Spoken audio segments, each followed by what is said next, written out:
চিন্দ্ৰেলাই শেষবাৰৰ বাবে ৰাজকুমাৰলৈ উভতি চালে আৰু তেওঁৰ কাঁচৰ জোতাযোৰৰ এপাত তেওঁৰ ভৰিৰ পৰা খুলি পৰিল। কিন্তু চিন্দ্ৰেলাই সেই পাত লৈ যাব নোৱাৰিলে।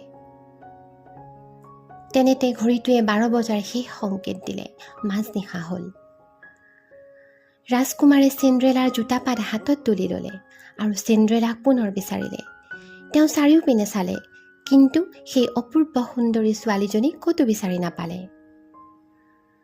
মই তেওঁৰ নামটোও নাজানিলোঁ। মই এতিয়া তেওঁক ক'ত বিচাৰি পাম? তেওঁৰ এই জোতাপাতৰ বাহিৰে মোৰ হাতত আৰু একো নাই, ৰাজকুমাৰে দুখেৰে ক'লে।